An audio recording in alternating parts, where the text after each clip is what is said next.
The year is 1867, and the location is a dimly lit office in the U.S. State Department in Washington, D.C. It is 4 o'clock in the morning. Outside, the city is silent, but inside the air is thick with the smell of cigar smoke and the frantic energy of men who know they are changing the map of the world. William Seward, the American Secretary of State, sits across from Edouard de Steckel, the Russian minister. Between them lies a document that would transfer 586,000 square miles of territory, a landmass twice the size of Texas, for a sum that sounds like a rounding error in a modern budget, $7.2 million. To the American newspapers the next morning, this was the ultimate punchline. They called it Seward's Folly, Seward's Icebox, and a polar bear garden. The public wondered why a nation still bleeding from the wounds of its own civil war would spend gold on a frozen wasteland. But for the men in St. Petersburg, this wasn't a joke. It was a cold, calculated extraction. It was the sound of a superpower desperately trying to outrun its own shadow. The Tsar wasn't just selling land. He was selling the future to pay for the sins of a bankrupt past. This was a fire sale of continental proportions.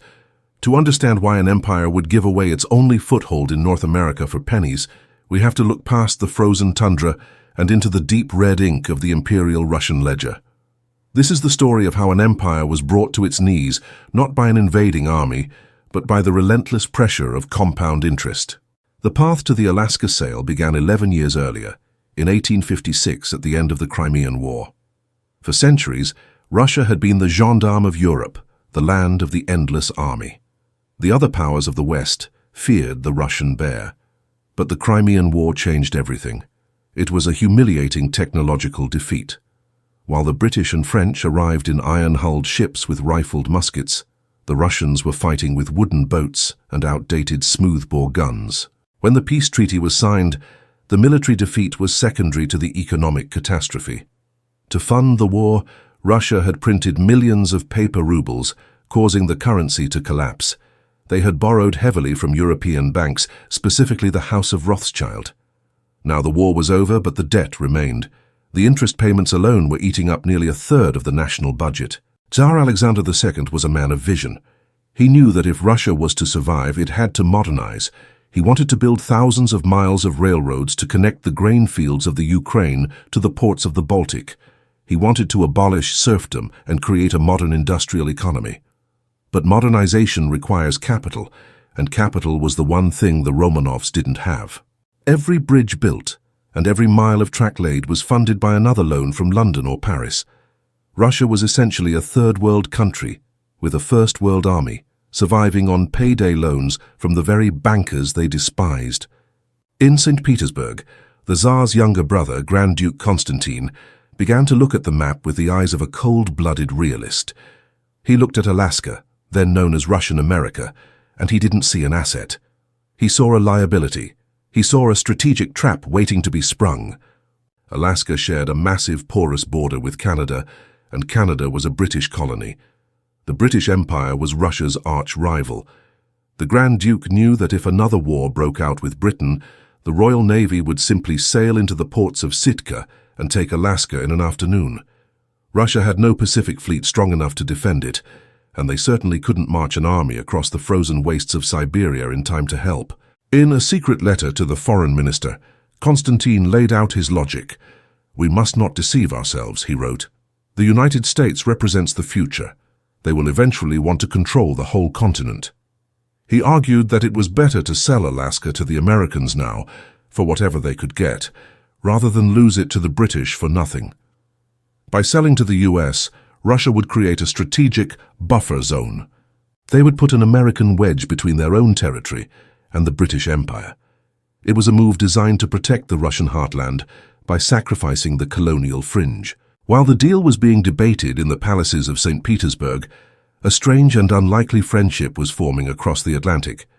During the American Civil War, the United States found itself in a desperate position. President Abraham Lincoln feared that Great Britain and France were on the verge of recognizing the Confederacy, a move that would have likely ended the Union. In 1863, at the height of the tension, Tsar Alexander II made a bold move. He dispatched the Russian Navy to the ports of New York and San Francisco. To the American public, This was a heroic gesture of support. They threw parades for the Russian sailors, hailing them as the only true friends of the Union in Europe. However, the reality was more pragmatic. The Tsar feared that if war broke out in Europe, his fleet would be trapped in the Baltic Sea by the British.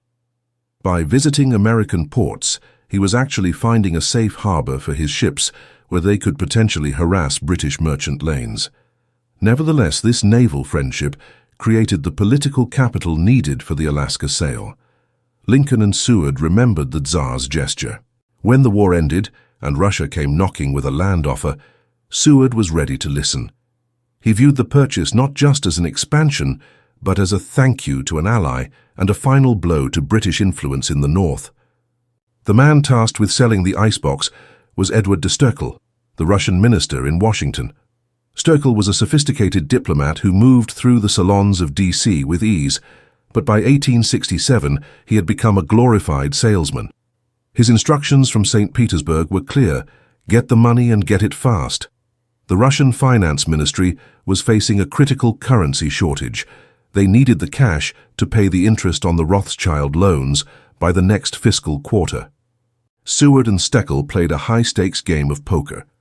Stoeckle started his asking price at $10 million. Seward countered with $5 million. They eventually settled on $7.2 million, roughly 2 cents an acre. But getting the deal signed was only half the battle. Stoeckle still had to get the U.S. House of Representatives to actually authorize the payment. The American Congress was in a foul mood. They were in the middle of trying to impeach President Andrew Johnson and viewed Seward's purchase as a waste of money. To save the deal, Stoeckle turned to the shadows.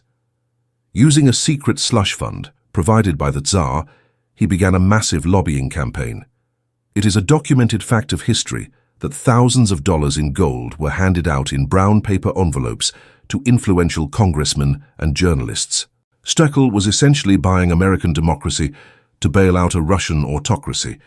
In the end, the bribes worked. The check was cut, but the money never even saw Russian soil. It was transferred directly to banks in London to pay off railroad debts.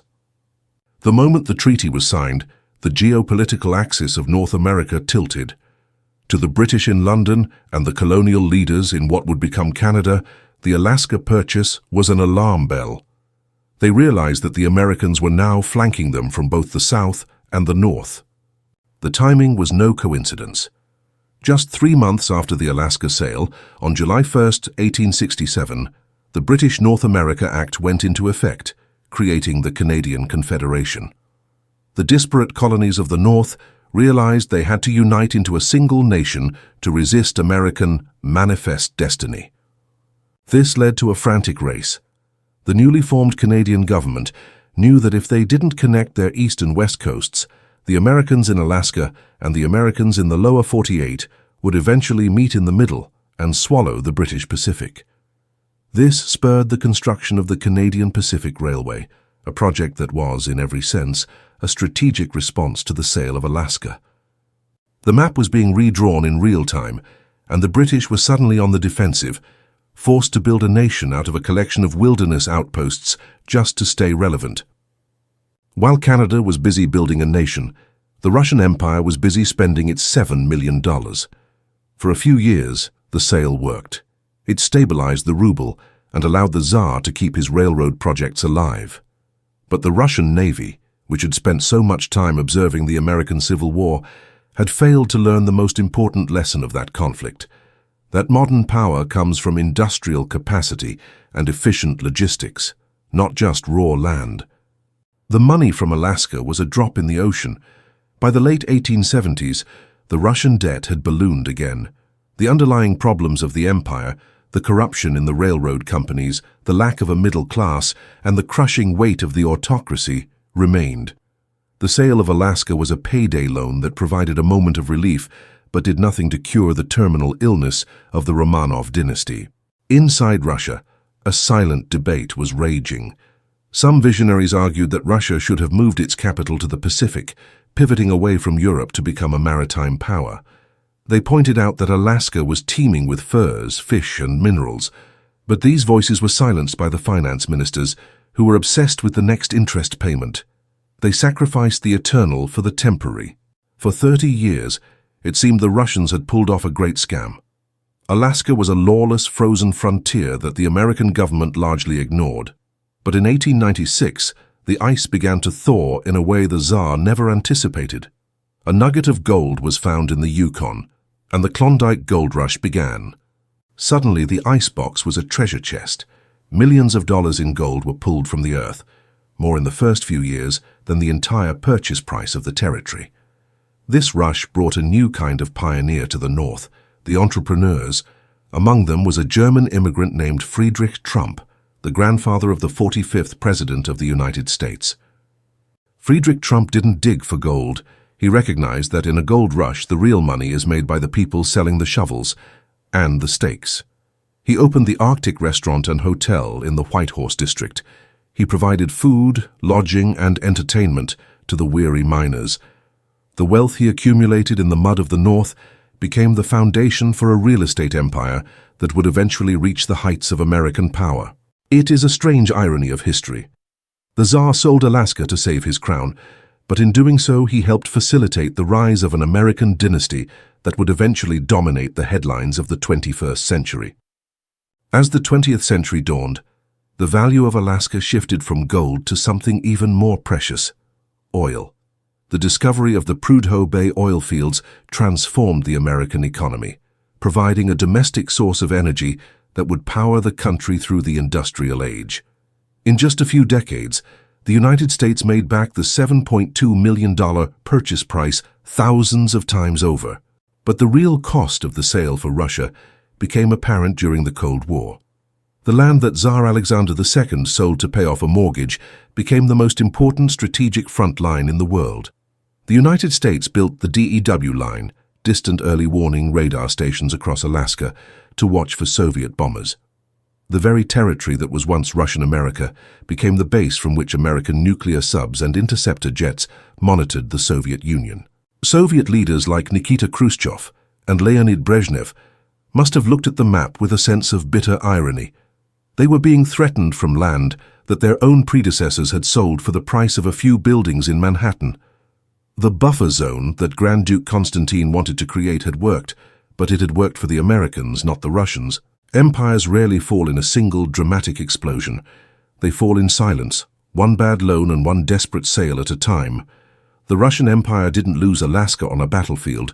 They lost it at the bank. The Rothschilds didn't need to send an army to seize the territory. Their invisible hand simply forced the pen of the Tsar. The sale of Alaska remains the ultimate what-if of history. If Russia had held on, the Soviet Union would have had a foothold in North America.